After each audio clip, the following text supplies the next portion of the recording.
Baik, kita lanjutkan materi pertemuan 3 bagian 2 mata kuliah metode penelitian manajemen dan bisnis Sekolah Pasca Sarjana UHAMKA. Kita akan bahas tentang proses penelitian, masalah, variabel, dan paradigma penelitian bagian yang kedua. Kita akan bahas tentang model hubungan antar variabel atau yang biasa dikenal juga dengan paradigma penelitian. Kita mulai dari model hubungan variabel yang sederhana, di mana satu variabel bebas berhubungan dengan satu variabel terikat.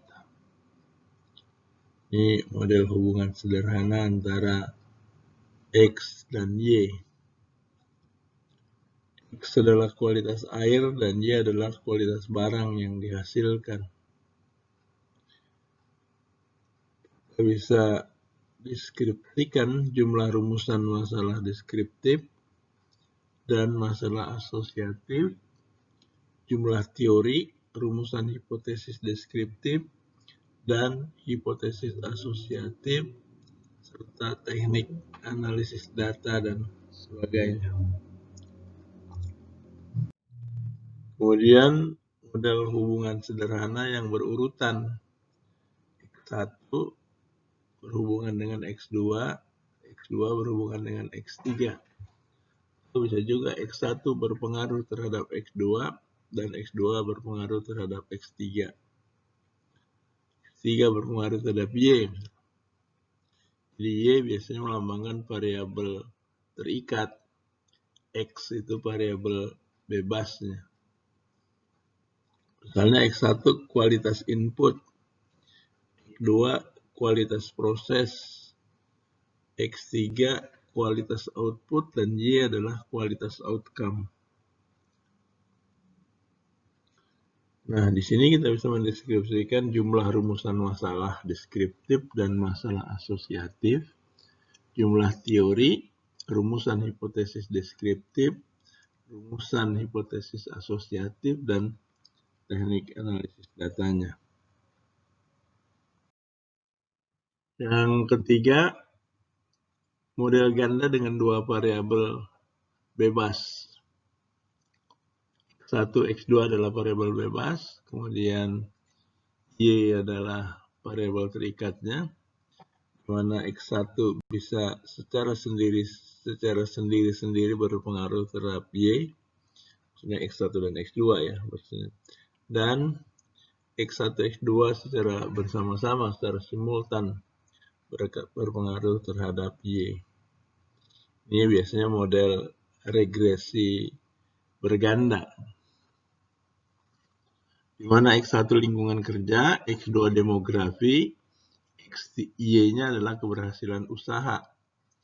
Di sini kita bisa deskripsikan jumlah rumusan masalah deskriptif dan masalah asosiatif, jumlah teori, rumusan hipotesis deskriptif dan hipotesis asosiatif, serta teknik analisis datanya. Yang keempat, model ganda dengan 3 variabel independen. X1, X2, X3, kemudian berpengaruh terhadap Y, berhubungan dengan Y. Ini model regresi dengan 3 variabel bebas. X1 kualitas mesin, X2 gaya kepemimpinan manajer, X3 sistem karir, dan Y adalah produktivitas kerja. Kita bisa mendeskripsikan jumlah rumusan masalah deskriptif dan masalah asosiatifnya, jumlah teori, rumusan hipotesis deskriptif dan hipotesis asosiatif, serta teknik analisis datanya. Selanjutnya, model ganda dengan 2 variabel terikat, dengan 2 variabel dependen. X1 sebagai variabel bebas, kemudian ada Y1 dan Y2 sebagai variabel terikat. di mana X1 tingkat pendidikan, Y1 gaya kepemimpinan, dan Y2 disiplin kerja. Sama seperti yang tadi, kita juga bisa merumuskan jumlah rumusan masalah deskriptif, jumlah rumusan masalah asosiatif, jumlah teori, rumusan hipotesis, dan teknik analisis datanya.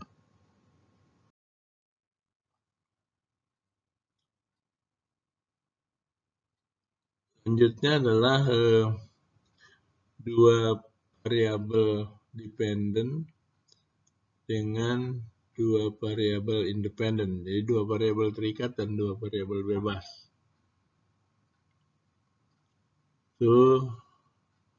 Misalnya X1 adalah kebersihan kereta, X2 pelayanan kereta, Y1 adalah jumlah tiket yang terjual, dan Y2 adalah kepuasan penumpang.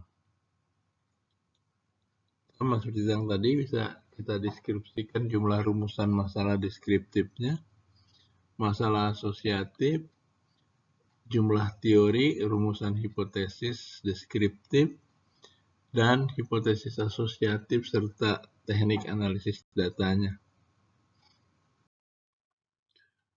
Model jalur, ini model yang lebih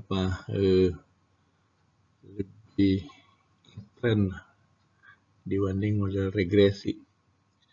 Model jalur itu bisa menganalisis pengaruh langsung dan tidak langsung dari variabel bebas terhadap variabel terikat melalui variabel moderator atau variabel intervening.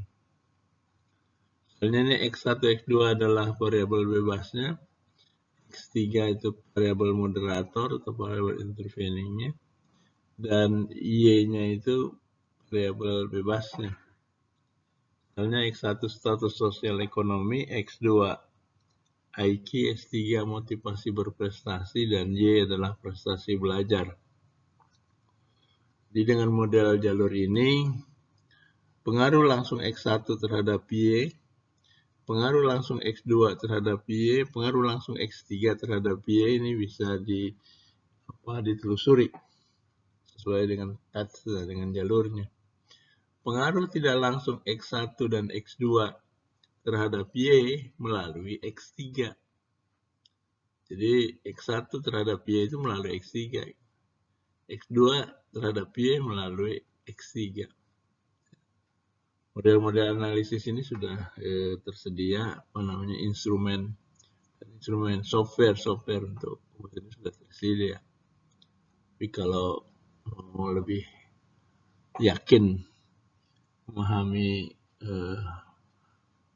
mekanisme perhitungannya, bisa saja sudah lakukan secara manual. Tapi masa hari gini masih ngitung secara manual? SPSS sudah menyediakan ini.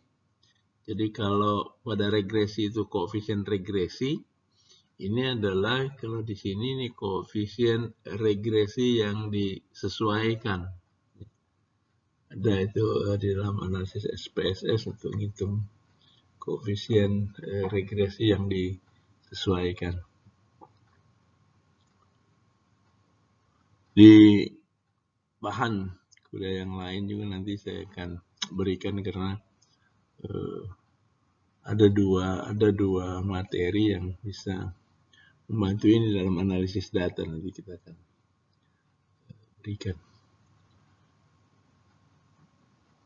Jumlah rumusan masalah deskriptif, masalah asosiatif, jumlah teori, rumusan hipotesis. Kalau kita lihat dari misalnya rumusan masalah deskriptifnya itu kan ada 4.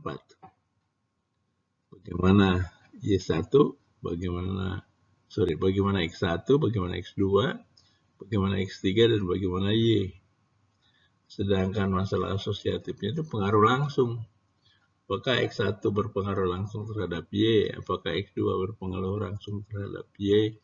Apakah X3 berpengaruh langsung terhadap Y? Langsung. Kalau jumlah teorinya tetap ada 4. Teori tentang X1, teori tentang X2, teori X3, dan teori tentang Y. Hipotesisnya bisa banyak.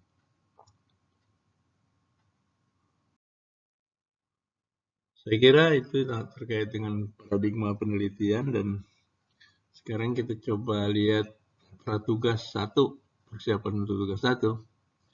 Saudara diminta untuk memikirkan variabel yang menjadi fokus utama penelitian saudara.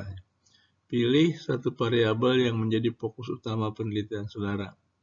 Ini merupakan variabel terikat. Misalnya untuk konsentrasi manajemen SDM itu biasanya soal kinerja karyawan, kinerja guru, kinerja dosen, kinerja organisasi. Itu biasanya soal kinerja. Kemudian untuk manajemen pemasaran itu biasanya menyangkut keputusan pembelian terhadap suatu produk. Keputusan pembelian produk X itu biasanya gitu. Kemudian untuk manajemen keuangan terkait dengan kesehatan keuangan perusahaan atau profitabilitas, bisa soal nilai saham, bisa soal-soal yang lain juga, rasio-rasio keuangan. Jadi pilih satu variabel yang menjadi fokus penelitian saudara, satu aja dulu. Kemudian tentukan variabel-variabel yang berhubungan dengan variabel fokus utama ini. Nah, variabel yang berhubungan itu kan bisa berhubungan, bisa mempengaruhi. Nah, ini merupakan variabel yang bebas. Tapi mungkin juga bisa berupa variabel moderator. Pilih paling kurang 2 variabel bebas dan 1 variabel moderator. Setelah Anda identifikasi faktor-faktor yang berhubungan atau mempengaruhi variabel terikat penelitian saudara nanti batasi. Anda batasi pada 2 variabel bebas dan 1 variabel moderator. Tentukan hubungan antar variabel. Ya, kalau saran saya sih buat pola analisis jalur yang polanya seperti ini. X1 dan X2 itu variabel bebas. Dia berpengaruh langsung terhadap Y. X3 itu juga variabel moderator yang bisa berpengaruh langsung terhadap Y.